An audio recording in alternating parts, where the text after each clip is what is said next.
Uh, they are two separate things. When you apply to the IRS for recognition as a 501c3 nonprofit organization, you are getting licensed, okay?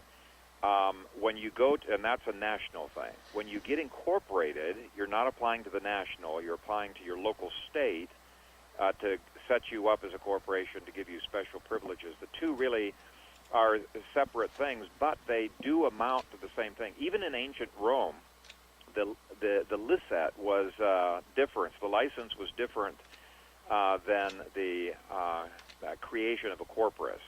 They happened at the same time, but they were two separate issues.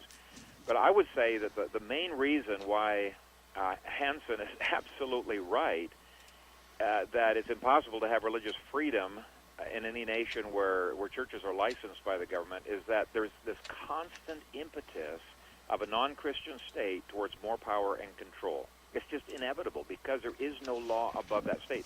Chinese Constitution, I've read through that, read it over and over.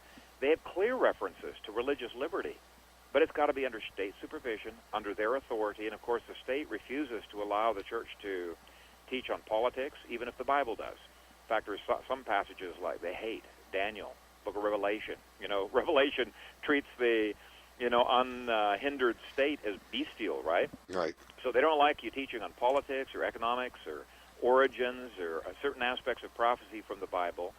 And I think we're going to face exactly the same things in America, not allowing the church to teach on homosexuality or abortion. Why? They say it's state interests are at stake here. And anytime a state overriding interest is at stake, they can override, the separation of church and state. That really irritates me, that whole phrase. It's not in the Constitution.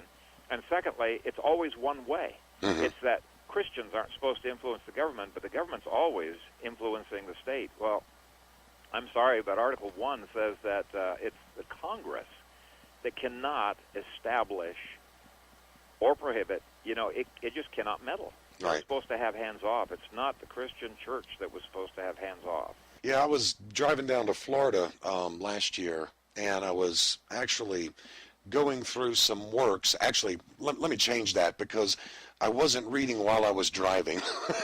That's nice to hear. I was driving and thinking about what I had read when my wife was driving. Okay. So just so anybody's out there wondering, gee, Jerry, we don't want to be near you when you're on the road. But I was thinking my wife had gotten tired, and I let her take a nap, and I was thinking about what I had just read. But I was dealing with the First Amendment. Congress shall pass no law. Now just think about that.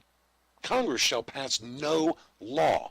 Now, we often think about the first part, respecting the establishment of religion, but it also goes for the second part, nor prohibiting the free exercise thereof.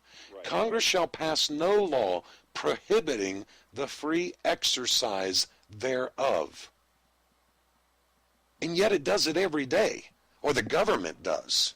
Yep. Every day they're passing laws or passing code, IRS code or something that is prohibiting the free exercise thereof. And I mean, it's right there in black and white. How much more do you need? Yep. Well, our city council tried to pass a law. Thankfully, it failed, but it failed because it was tied. Yeah. They couldn't get...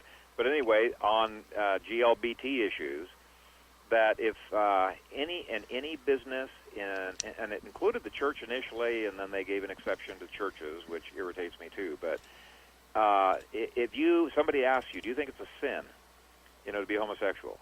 If you said yes, you could be subject to a lawsuit and huge penalties. They're trying to come after us. They're taking away our First Amendment rights. They claim that it's a civil rights for GLBT. They have every right that I have in the Bill of Rights, but what they're trying to do is take away my right to disagree with them in public, Article 1, and they're trying to take away my right to be protected in my articles and effects and my personal business. That would be Article 4. So anyway, it's a strange thing.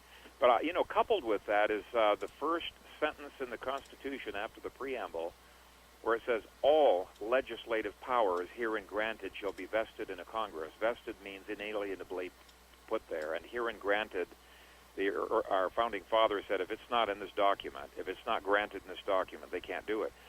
So you put what you just quoted together with that means no agency, because Congress cannot delegate legislation to an agency. Mm-hmm. It's vested in the Congress. They can't delegate it to the courts. They cannot delegate it to the executive office.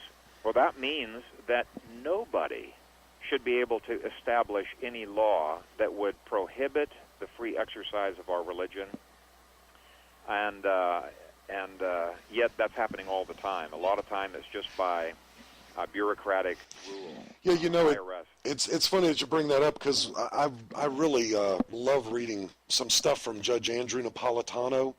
Yep. I don't always agree with him. He seems to be a libertarian with a big L. Right. And although I have some libertarian tendencies, I'm not a big L libertarian. Right. But I love hearing his commentary, and here's a former federal judge who was a conservative, who actually was probably one of the few, according to his own testimony, on his college campus who did not protest the Vietnam War. So, I mean, I want you to understand, this guy supported Barry Goldwater, and where he came up from, he's now saying, you know, this concept of conservatism is not always constitutional. So I like to hear his opinion. And he was talking about Congressman Michelle Bachmann's interview with, Secretary of the Treasury under Obama. Oh, yeah. I'm having a senior moment. Listen. No, I think the one they have now, not Polson. Yeah, I don't. I could see him plain as day, but anyway, somebody's out there laughing at us because we can't remember it. But anyway, she's asking him, where is that in the Constitution? It was something that he was doing, and he said to her, well, ma'am, Congress gave me the authority to do this. And her comment back to him was, how can Congress give you authority to do something that the Constitution does not give them the authority to give you?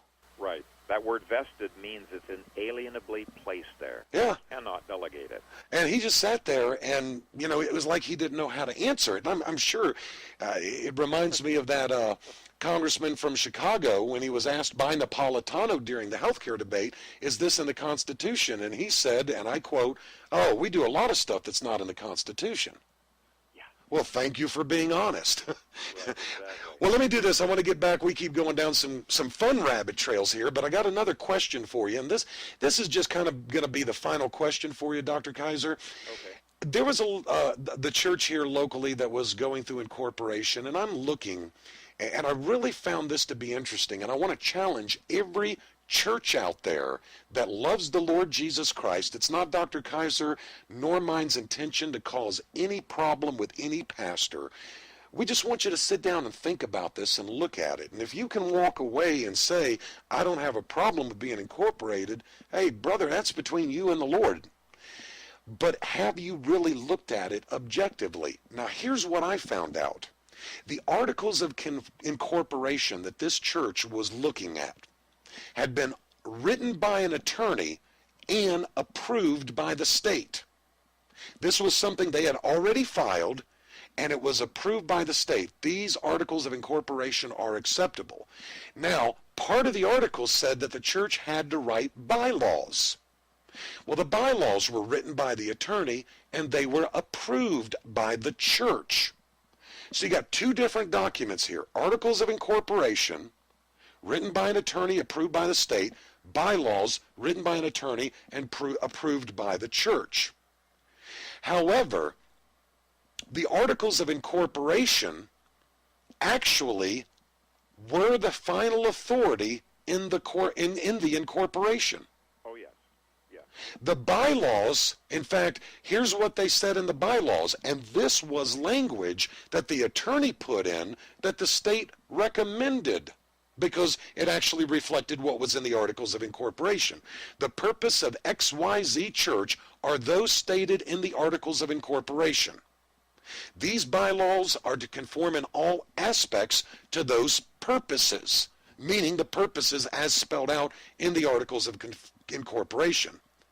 And here's what it says. Further, at any time that there is a conflict between the bylaws, that's the church, and the Articles of Incorporation, that's the state, the Articles of Incorporation shall govern. Yeah. Now, another thing that they had in the bylaws was that anytime there's a conflict between the bylaws and the Book of Church Order, except as may be required by the laws of the Commonwealth of Virginia. So they're acquiescing their Book of Church Order to the article. Right. Now they did put in parentheses, provided such laws are not in conflict with the Holy Scriptures or doctrine. But that phrase goes back not to the Articles of Incorporation, but to the bylaws. The Book of Church Order shall govern. So here was their authority. Articles of Incorporation, Book of Church Order, which would include the Scriptures, and then the bylaws. But what got me, and what I tried to point out to these dear elders at this church, is that the articles, the state, was the supreme authority in this created body of the incorporation. Now, as a Christian, why should we have a problem with that? Yeah, I agree with you. Your analysis 100%. There is a logically watertight progression of thought that would actually make the Articles of Incorporation trump anything that goes on in the church. That Canadian thing from the Attorney General's office that I quoted you, that laid it out.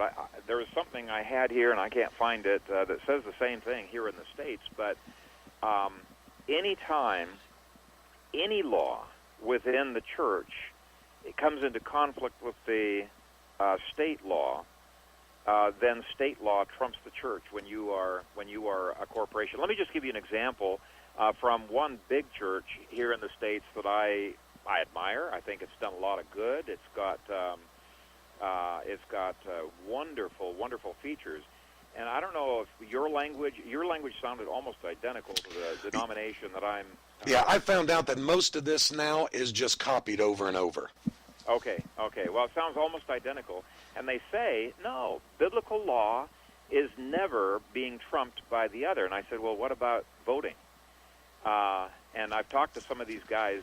They agree they cannot defend their voting practices from the Bible. I say, why do you have this voting? Because state law requires that some states you have to be 18 years of age. Some, there's different age requirements, but that every member has to be able to vote. Right. And so here we got a situation where clear cut, and I've got a book that's written on who does the Scripture say may vote in a church.